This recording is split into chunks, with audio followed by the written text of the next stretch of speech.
오늘 예수님 만나는 그런 예배 되기를 소망합니다. 여러분, 파킨슨 법칙이라고 들어보셨습니까? 사람이 최종 마감 일정에 맞춰서 업무 속도를 조정하는 것을 파킨슨 법칙이다. 예를 들면 마감일이 한 달 남았으면요, 우리의 일하는 업무가 한 달이라고 하는 그 시간을 두고 준비를 하게 되는 거죠. 마감일이 촉박한 일주일이 남으면 일주일 안에 끝낼 수 있도록 우리 몸이 반응을 일으킨다라는 겁니다. 저는 오늘 설교를 위해서 이 법칙을 내 삶에도 한번 적용을 해보자, 그렇게 다짐을 했습니다. 담임 목사님으로부터 6월 16일 날 메일을 한 통 받았어요. 8월 20일 3부 예배 설교하세요, 이렇게 메일이 온 거예요. 그날 이후로 오늘 이 시간을 준비하면서 나만의 목표를 하나 만들어 보자, 그런 계획을 제가 했거든요. 그게 뭐였냐면 다이어트였습니다. 그날 몸무게로부터 10kg을 내가 감량하겠다, 이런 목표를 잡았어요. 그래서 6월 16일 날 금요 성령 집회를 마치고 집에 가서 증거 자료를 남기기 위해 사진을 찍었어요. 여러분 보시죠. 숫자가 뭡니까? 그날 찍었는데 89.5kg가 나온 거예요. 그럼 2달이 지난 지금은 어떻게 되었을까요? 여러분, 빠졌을까요? 안 빠졌을까요? 안타깝지만 안 빠졌습니다. 처음에 저도 이 설교를 원고를 작성할 때 빠질 걸 예상하고 이렇게 작성을 했거든요. 하지만 그날부터 정말 거짓말 하나 안 하고요, 그날 이후로 계속 신방이 잡히기 시작하는 거예요. 제가 1월부터 6월 16일까지는 거의 신방을 하지 않았습니다.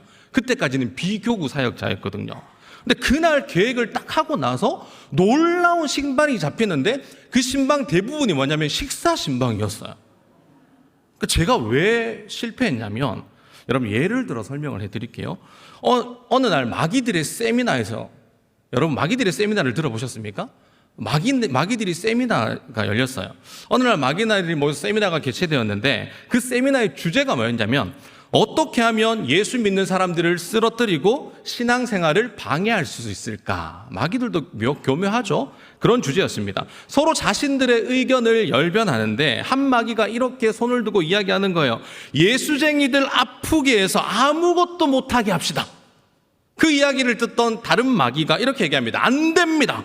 예수 믿는 것들은 몸이 아프면 더 기도하고 더 성숙해져서 저는 반대합니다. 또 다른 마귀가 말하는 거예요. 그러면 죄를 짓게 해서 교도소로 보냅시다. 그 이야기를 듣던 또 다른 마귀가 또 손을 들고 얘기하는 거예요. 안 됩니다. 예수 믿는 것들은 눈물 콧물 흘리고 회개하고 더 바르게 살려고 하기 때문에 저는 반대합니다.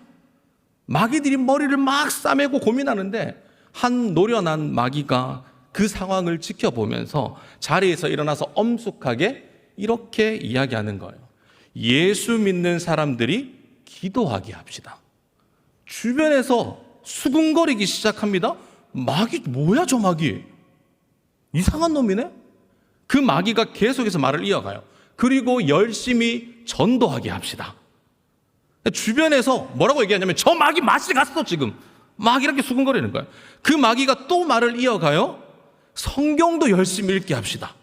그랬더니 주변에서 어떤 반응이 일어났냐면, 저 마귀도 드디어 예수 믿게 되었다고 막 이렇게 난리가 난 거예요. 아랑곳하지 않고 그 마귀가 계속해서 말을 이어갑니다. 봉사도 하게 합시다.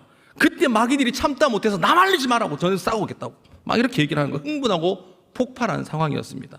이 순간 노련한 마귀가 임팩트 있는 딱 한마디를 하는 거예요. 그러나 내일부터 하는 마음을 집어넣읍시다.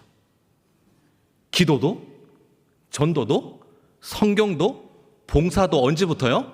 내일부터. 이 말을 들은 마귀들이 박수치고 난리가 난 거예요. 그때부터 우리에게 제일 무서운, 저와 여러분들에게 제일 무서운 마귀가 누구냐? 내일부터 마귀예요. 그러니까 저는 내일 마귀 때문에 다이어트 실패했어요. 늘 사람들은 이 자리에 서면 어떤 얘기를 하죠? 자신들의 성공한 경험담을 이야기해요. 하지만 여러분, 저는 실패했습니다. 비록 다이어트에는 실패했지만 오늘 이 시간 하나님의 말씀을 전하는 대언자로서는 반드시 성공할 겁니다. 오늘 말씀에 은혜 받기를 소망하는 분들은 아멘 하시기 바랍니다. 아멘 하시는 분들에게 강력한 하나님의 임재 역사가 여러분 삶 가운데 펼쳐질 줄 믿습니다. 여러분, 남유다에 41년 동안 다스렸던 왕이 있었어요. 이 사람들이 그 왕을 평가할 때 대체적으로 하나님을 향해 살았던 왕으로 그런 인물로 평가를 합니다. 사자성어에 용두삼위라는 말이 있지 않습니까? 용의 머리와 뱀의 꼬리를 뜻하는데 처음에는 잘 나가다가 마지막이 좋지 않다고 하는 그런 말이죠. 딱 그 왕의 이미지가 그랬어요. 그 왕의 이름은 남유다의 세 번째 왕이었던 아사 왕입니다. 여러분, 아사 왕은 종교 개혁도 하고요, 말씀 앞에 살려고 무단히도 노력했던 인물이에요. 하지만 말년에 하나님을 의지하지 않고 아람 왕을 의지하면서 안타까운 그의 말로를 우리에게 알려주죠. 그런 왕을 회상할 때 아사 인생에도 참 좋은 순간을 만나는 순간이 있었습니다. 바로 하나님과의 만남이죠. 여러분, 아사 일대기를 살펴볼 때 두 번의 큰 전쟁이 일어나요. 한 번은 구스, 에티오피아라고 하죠. 그 전쟁이었고, 또 한 번은 같은 민족이었던 북이스라엘과의 전쟁이었습니다. 첫 번째 전쟁에서는 하나님을 강력하게 의지해서 그 전쟁에서 승리를 해요. 하지만 두 번째 전쟁에서는 아람 왕을 의지하면서 용두삼위의 모습을 고스란히 우리에게 보여주며 우리로 하여금 반면교사로 삼게 하는 인물이죠. 처음 아사의 행보를 보면 그에게 강조하는 단어가 하나가 있었는데 그 단어가 뭐냐면 바로 평화라는 단어입니다. 1절 하반절에 보면 이렇게 얘기해요.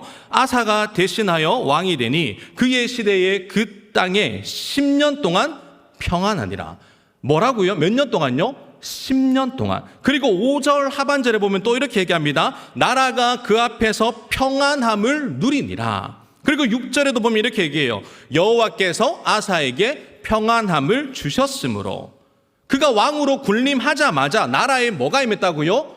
평화가 임했습니다. 그러니까 공동체의 한 리더가 세워짐과 동시에 나라가 안정기가 찾아왔다는 건 아사에 대한 최고의 칭찬이에요.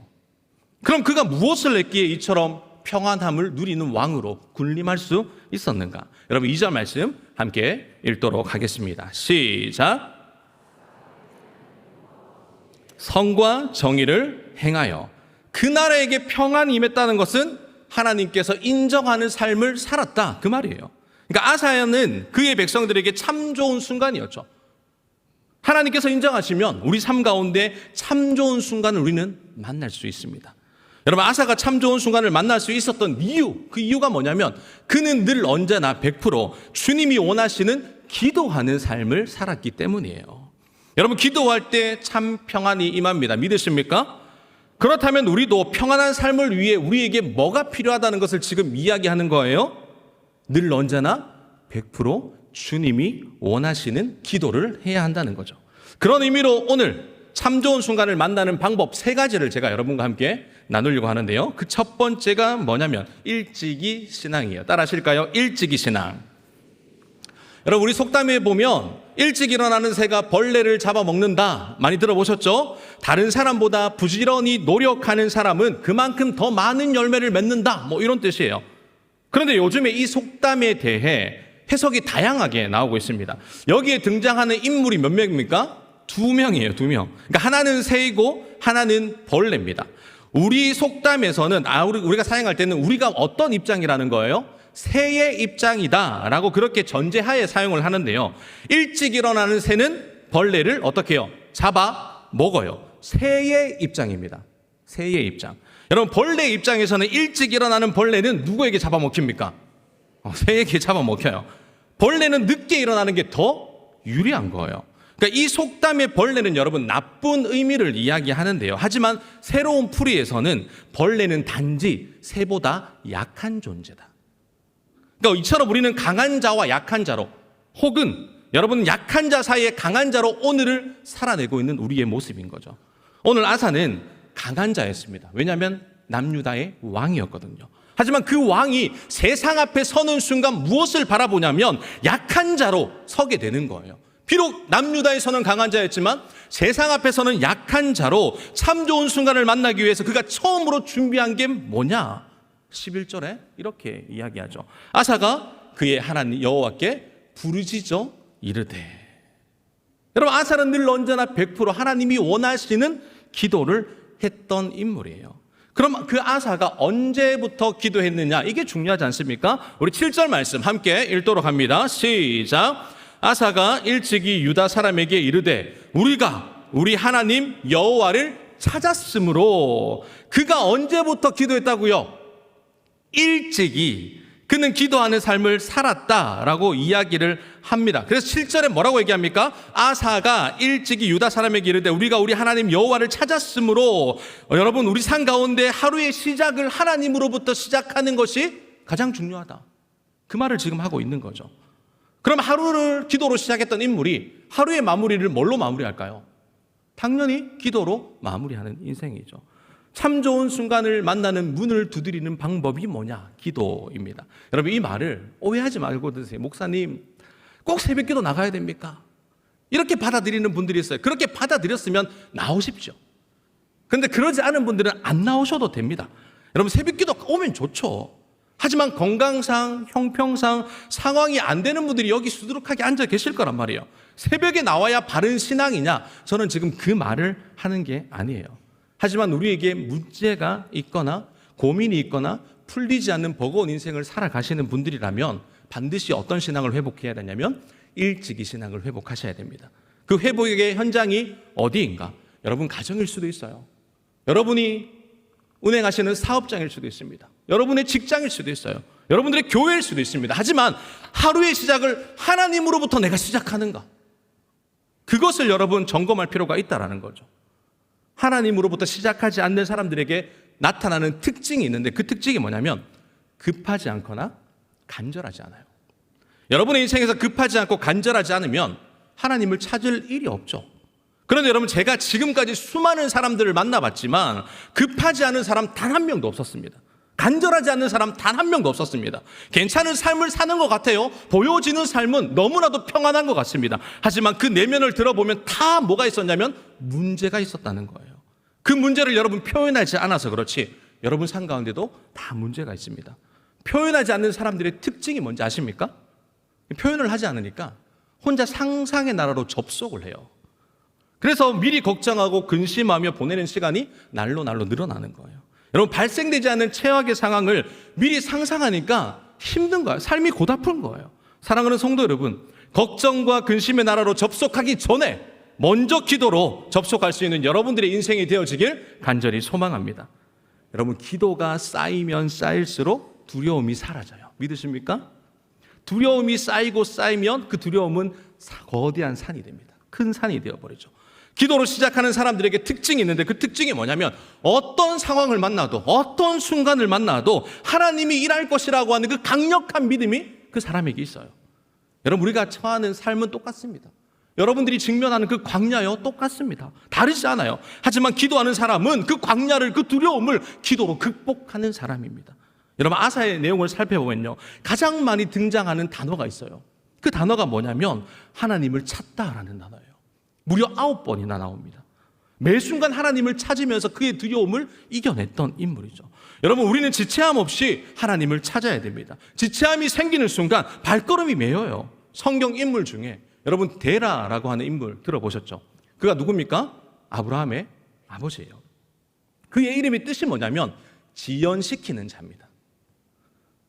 묘하죠? 여러분 데라는 약속의 성취를 지연시켰던 사람입니다. 그의 믿음은 우르를 떠나는 믿음이긴 했지만 하란을 넘어가지 못하는 믿음이었어요. 하란에 도착한 그는 그 땅에서 정착 생활로 그의 믿음을 여실히 우리에게 보여줘요. 여러분 갈대아 우르를 떠났지만 그 하란의 평안한 도시에 벗어나지 못했던 그 삶. 여러분 데라 그 이름의 뜻대로 지연시키다 보니까 약속의 부르심을 받았던 그 아브라함은 가나안 땅으로 갈 수 없었습니다. 믿음과 약속의 부르심은 명확했는데 현실 또한 무시할 수 없는 상황. 하나님의 음성을 들었지만 오늘 나의 필요 또한 외면할 수 없는 그런 순간. 그게 데라의 믿음이었어요. 하나님과 세상 사이의 경계지인 약속과 현실의 묘한 그 거리. 하나님의 약속을 향해 전부를 걸지 못하는 곳. 온전한 믿음과 순종을 이행하지 못하는 곳. 하나님의 약속 성취보다는 적당히 타협하면서 살만했고 그 살만한 곳에 머물러 있던 그 마음과 생각이 그 자리를 안주하게 만드는 거예요.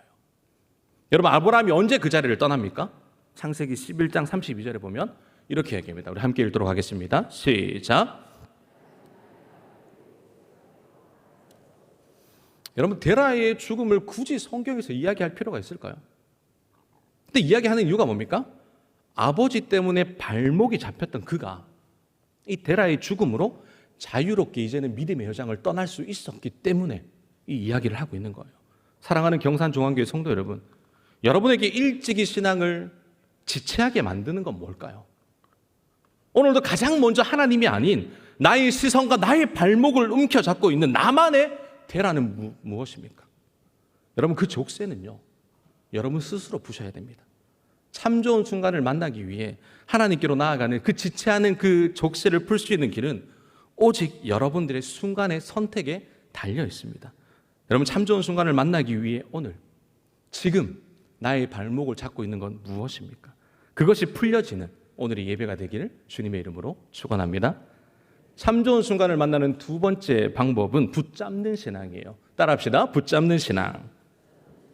여러분, 위기가 곧 기회다라는 말 들어보셨죠? 한자로 위기는 이 위태할 위에 기회 기자로 이루어져 있습니다. 이 역사학자였던 이 토머스 칼라일도 이런 말을 했어요. 위기는 기회에서 온다. 여러분, 아사도 마찬가지였습니다. 평안한 삶을 살 때 그에게 뭐가 찾아왔냐? 위기가 찾아왔어요. 구스 사람 세라가 남유다를 공격하기 위해서 군사 100만 명을 이끌고 온다는 소식을 들어요. 이때 여러분, 남유다의 군사력이 얼마였냐면 58만 명이었습니다. 그러니까 고대의 전쟁은 숫자로 압박을 먼저 가하는 거예요. 구스가 남유다보다 2배 가까운 군사력을 이끌고 왔으니까 아사의 입장에서는 아무런 이 싸움에 승산 없는 그런 싸움이었어요. 싸워도 이길 수 없고 가망 없는 전쟁이었습니다. 보세요. 승산 없고 가망 없는 전쟁을 맞이하면 여러분, 뭐가 흔들립니까? 상황 판단력이 흔들릴 수밖에 없어요. 그때 밀려오는 불안감은 말로 설명할 수 없죠. 내 힘으로 할 수 있는 것이 아무것도 없는 그 순간을 지금 아사가 경험한 겁니다. 이 상황을 여러분 역으로 바꿔 질문해 보겠습니다. 저와 여러분들에게 가진 게 없어요. 상대방과 견주어 보면 내가 뭐 싸워서 이길 수 있는 것이 아무것도 없습니다. 상대방은 엄청난 물량과 힘으로 나를 압박을 가해요. 그런데 나는 가진 게 아무것도 없어요. 그럼 그 사람과 싸워야 된다면 여러분, 그때 우리의 상황은 어떻게 될까요? 우리의 판단력과 상황은 흐트러지게 돼 있어요. 정말 순식간에 여러분 흐트러져서 우리는 패배할 수밖에 없는 상황이 됩니다. 그 말을 쉽게 얘기하면 여러분, 쫄면요, 세상에 나가서 쫄면요, 여러분 끝이에요. 이길 수가 없습니다. 판단할 수가 없습니다. 지금 아사의 상황이 그렇다는 거예요. 그의 판단력이 흐트러질 수밖에 없는 순간이죠. 여러분도 상황과 판단력이 흐트러졌을 때가 있을 겁니다. 저도 그럴 때가 있었거든요. 여러분, 공포에 휩싸이면요, 상황 판단 자체가 할 수 없는 미련한 나의 모습을 발견하게 됩니다. 제가 어릴 적에 진짜 무서워했던 순간이 있었는데, 그때가 언제였냐면 동네 형 자전거 뒤에 타고 갈 때 너무 무서웠어요. 학교 등교할 때, 학교 놀러 갈 때 그 형이 꼭 그 형 자전거를 타고 가야만 했거든요. 제겐 자전거가 없으니까. 학교를 가기 위해서는 경사진 내리막, 급 내리막을 걷다가 마지막에 코스를 꺾어야 되는 순간에 그 경사가 있었습니다. 그때 내리막길이 너무 무서웠어요. 왜냐하면 그 형이 내리막길만 오면 제게 뭐라고 얘기하냐면, 야야야야야, 브레이크가 안 잡힌다, 큰일 났다, 어쩌노, 이라는 거예요. 제가 계속 무서워하니까 너무 재미가 들렸는지 매번 그렇게 놀리더라고요. 어느 날 저도 그렇게 놀리는 형을 한번 놀래켜 봐야 되겠다 마음을 먹었습니다. 여러분, 한번 생각해 보세요. 자전거 뒤에 탄 사람이 자전거 운전하는 사람을 어떻게 놀래킬 수 있겠습니까? 뭐가 있겠어요? 그럼 제가 또 보통 사람이 아니지 않습니까? 그래서 제가 그때 생각해낸 방법이 뭐냐면 자전거에서 뛰어내리는 거였어요. 지금부터 여러분 이해하고 들으셔야 돼요.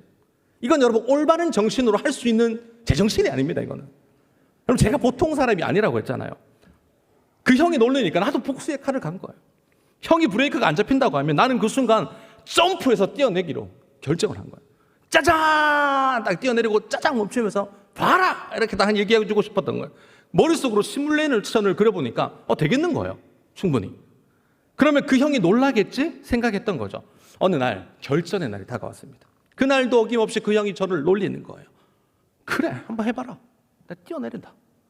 마음을 먹고 결전의 순간 속으로 외쳤습니다. 하나, 둘, 셋 하면 뛰어내리기로. 여러분, 하나, 둘, 셋 하고 뛰어내렸을까요? 아니야, 이거 미친 짓이야. 멈췄을까요? 1번 뛰었다. 2번 멈췄다. 정답은요?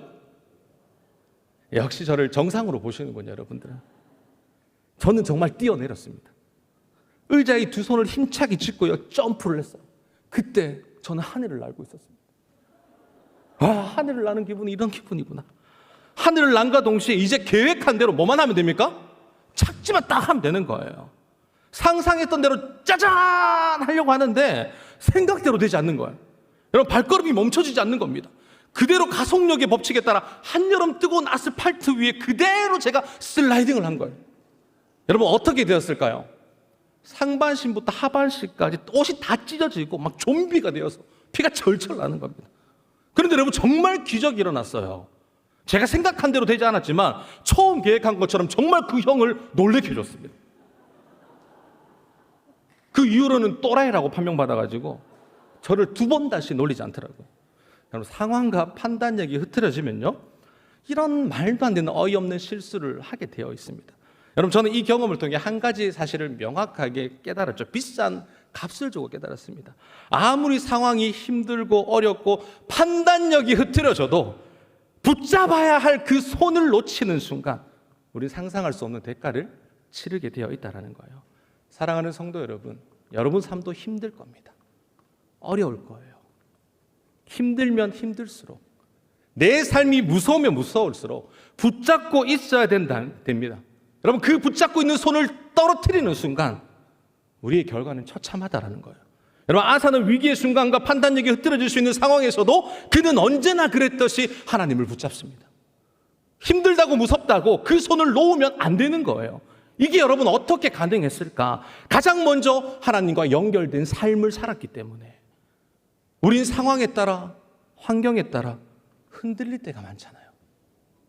하지만 여러분, 성경을 보십시오. 믿음의 선진들은요, 그 상황 속에서도 붙잡았어요. 놓치지 않았습니다.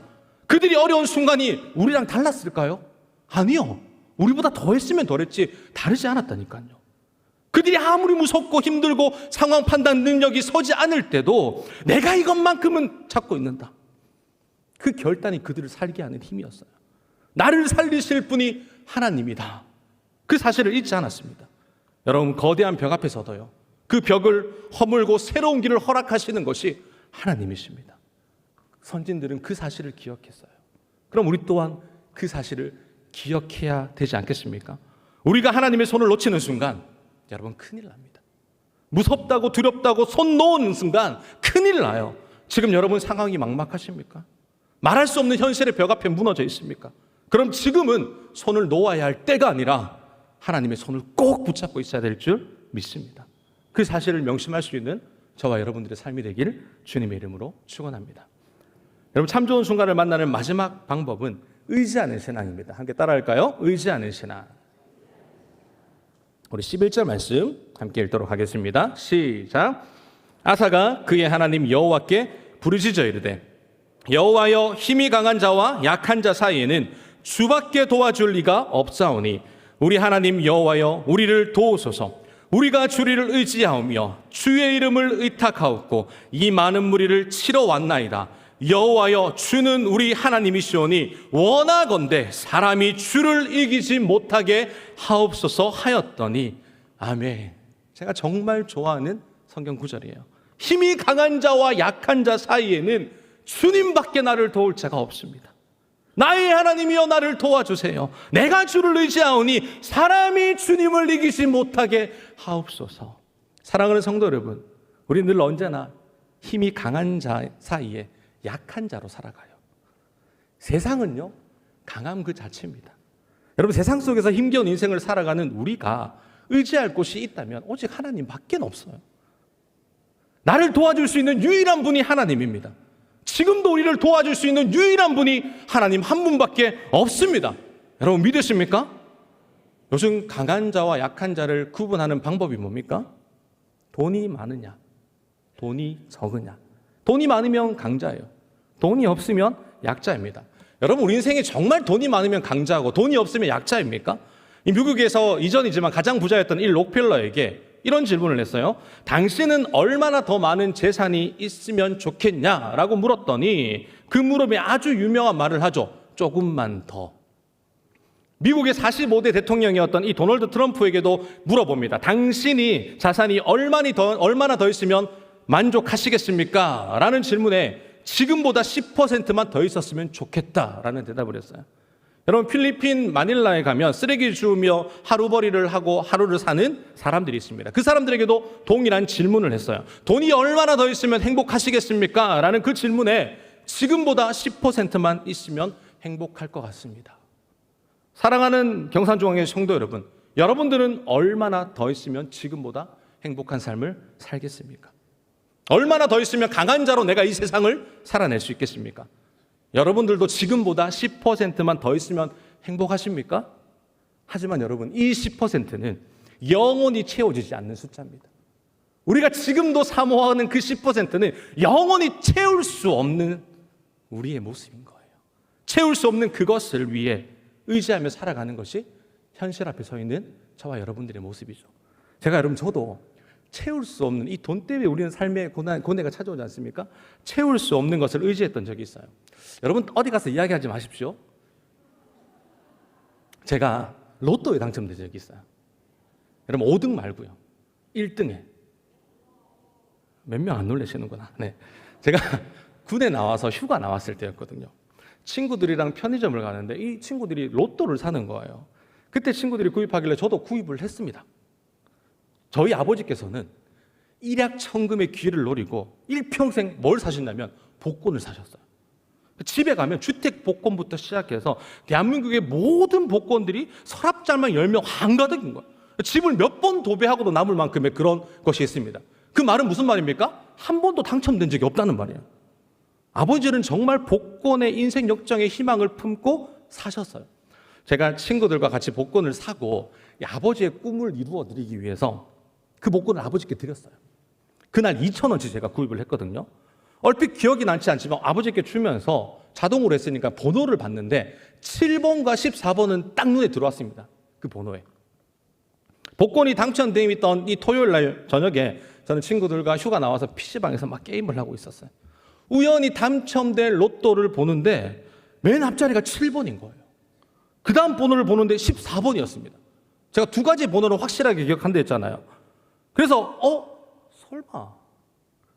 그래서 기대하는 마음으로 아버지에게 전화를 걸었어요. 아버지에게 제가 드린 번호를 불러달라고 이야기를 했죠. 아버지가 번호를 부르기 시작하는 거예요. 7, 43, 14. 이 번호 받아줬고 이번 주 사지 마시기 바랍니다. 세 개를 부르는데 그때까지 다 맞는 거예요. 그때는 여러분 심장이 요동치지 않았습니다. 멀쩡했어요. 뭐 세 개는 맞을 수 있지 않습니까? 그럼 네 번째 번호를 부르는데 맞아요. 갑자기 호흡이 가빠지기 시작하는 거예요. 다섯 번째 부르는데도 맞아요. 그때는 여러분 심장이 터질 것 같았어요. 그때 제가 약간 흥분한 상태였거든요. 5개 맞으니까. 그러니까 친구가 흥분한 내 모습을 보면서 야, 뭔데? 이러는 거예요. 여러분, 당첨되고 있다고 하는 그 사실을 친구에게 알려주면 됩니까? 안 됩니까?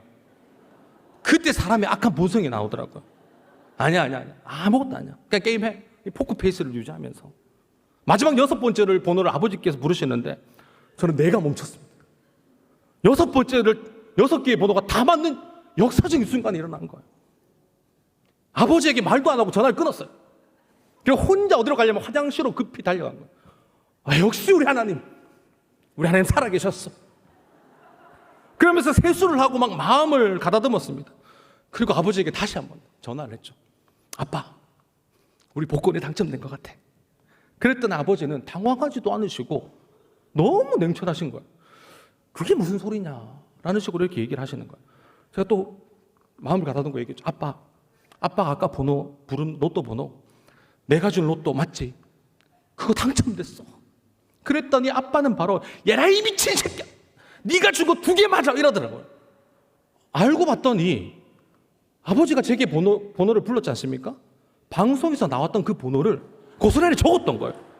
어른들은 그렇잖아요. 종이에 나왔던 걸 고스란히 적었고 저는 인터넷에 나와 있는 당첨 번호를 본 거예요. 그러니까 아빠는 당첨된 번호를 제게 불렀고요, 저는 당첨된 번호를 보고 맞추니까 안 맞는 게 이상하잖아요. 하나님께서 제가 엉뚱한 걸 의지하는 인생이 얼마나 허무한 인생인지 명확하게 짚어주신 거예요. 그때 여러분, 저는 진짜 100% 리얼 로또 1등에 당첨됐던 심정을 깨달았거든요. 당첨되면 여러분 심장이 어떻게 되는지도 깨달았습니다. 호흡이 얼마나 가빠지는지. 그때 심장이 하도 요동쳐가지고 제가 심장 대동맥 판막 수술을 한 건 아닌가? 원인은 아닌가? 그런 생각도 들긴 해요. 여러분, 우리가 이 세상에 미련한 것을 의지하고 살면요, 우리의 인생은 벼랑으로 떨어질 수밖에 없습니다. 우리 인생이 무엇을 의지하며 살아야 되는가? 여러분, 아사라고 하는 이 왕은요, 100만 대군의 그 이끌고 오는 세라 앞에 무너질 수밖에 없는 상황이었습니다. 그 벽 앞에서도 아사는 참 좋은 순간을 만났죠. 그에게는 여러분 위기의 순간이었지만 그의 인생의 앞에서는 그 위기를 기도로, 기회로 전화위복시킨 인물이 바로 아사라는 거예요. 우리가 만나는 위기가 곧 하나님의 만날 기회일 줄 믿습니다. 여러분, 하나님을 믿는 사람들의 진짜 위기 앞에서는 뭘 하냐면 간절한 기도가 나오는 거예요. 그 간절한 기도가 훗날 내 인생 가운데 최고의 순간을 만나는 우리의 스토리, 우리의 간증이 되게 합니다. 여러분, 아사의 고백을 제가 다시 한번 읽어드릴게요. 강한 자와 약한 자 사이에 나를 도우실 분은 오직 하나님뿐입니다. 사랑하는 성도 여러분, 이 고백이 우리가 할 수 있는 최고의 고백이자 유일한 고백입니다. 이 고백이 우리가 일평생 살면서 하나님의 손을 내가 놓지 않고 살겠습니다, 힘든 순간을 보낼 수 있는 유일한 소망입니다 라고 고백할 수 있는 우리의 고백인 거예요. 저는 바라기는 이 고백으로 하나님을 가장 먼저 찾는 여러분들의 삶이 되기를 간절히 소망합니다. 하나님은요, 자신을 의지하는 삶을 버리시지 않으세요. 저는 여러분, 하나님을 의지하는 사람들을 어떻게 하나님이 이끄실까를 많이 경험했던 사람입니다. 제가요, 자주 이용하는 은행이 있습니다. 어떤 은행이냐면 스카이 은행이에요.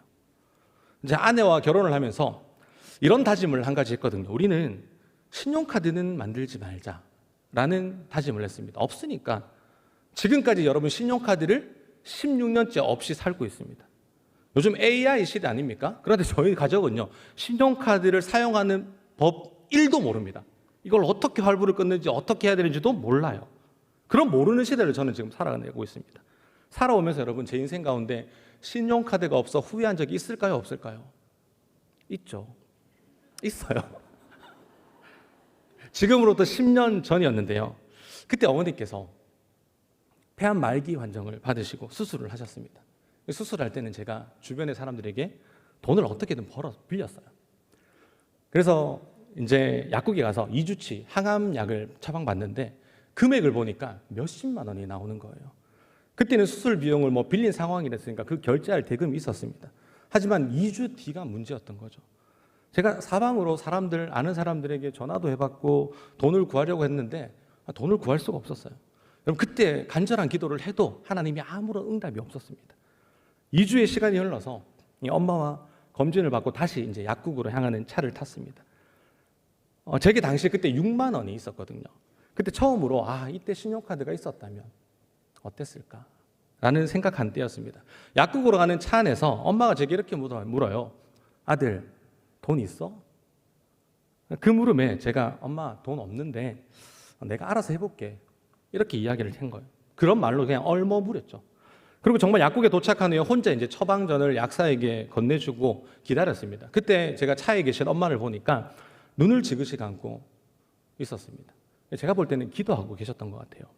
정말 어떻게 해야 되나 생각하고, 제가 생각해낸 방법이 딱 하나가 있었는데 그게 뭐냐면, 우선 약사가 한 달치 약을 주면 일주일치 약만 받고 계산하고 나오자는 거였어요. 그리고 이제 또 돌아가서 어떻게든 돈을 구해서 다시 엄마의 약을 받으러 와야겠다라는 생각을 한 게 제가 해낸 생각이었습니다. 제가 할 수 있는 최선의 생각이었죠. 약사가 엄마 이름을 부르는데 제가 약사에게 준비했던 그 멘트를 하려고 하는 순간 약사가 먼저 약값을 이야기하는 거예요. 5만 3천 원입니다. 제가 잘못 들은 줄 알았어요. 약사에게 물었습니다. 분명 2주 전에는 약값이 몇십만 원 나왔는데 이번에 왜 한 달 약값이 5만 3천 원밖에 나오지 않습니까? 이렇게 물었더니 약사가 이렇게 이야기하는 거예요. 중증 환자에 등록되었습니다 라고 얘기를 하더라고요. 그러니까 중증 환자가 제가 뭔지 몰랐겠죠. 병원에서 종이 하나를 주길래 그걸 접수하라고 해서 접수를 했고, 그게 중증 환자의 산정 특례였던 거예요. 엄마에게 가서 엄마 약값 해결했어, 하나님이 해결해 주셨어, 이렇게 이야기를 하는데 엄마의 고백에서 하나님 감사합니다, 하나님 감사합니다, 이 고백을 계속 하는데, 그런데 여러분, 저는 하나도 감사하지 않았습니다. 제가 그것도 해결할 수 없고 아무것도 할 수 없다고 하는 그 제 자신을 볼 때 그때 너무 수치스러웠고 부끄러웠고 너무 원망스러웠어요. 제 삶에서 제가 만난 세라였습니다. 할 수 있는 것이 아무것도 없고 그냥 두려움 앞에 공포에 휩싸여서 주저앉게 만든 나만의 세라였어요. 여러분, 우리 하나님은요, 그때도 지금도 앞으로도 우리가 아무것도 할 수 없이 우리를 주저앉힐 겁니다. 그러면서 우리에게 보여주시는 것이 딱 한 가지가 있는데 그게 뭐냐면 너희는 가만히 있어. 내가 너희의 하나님이 될 것을 너희에게 보여줄게. 여러분, 그때 이후로 저는 한 단계 더 성장했습니다.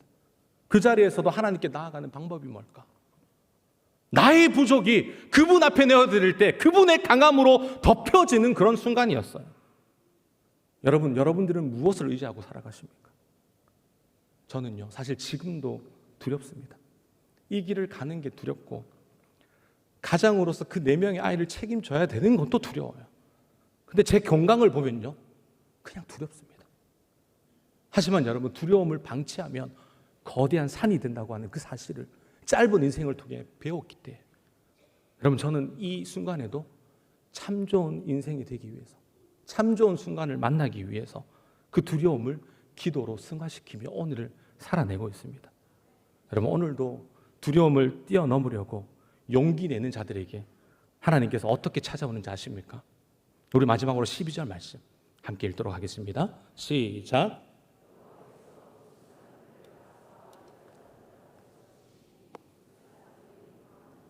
아멘. 우리 인생의 최고의 순간을 만나는 곳이 어디냐면 기도의 자리예요.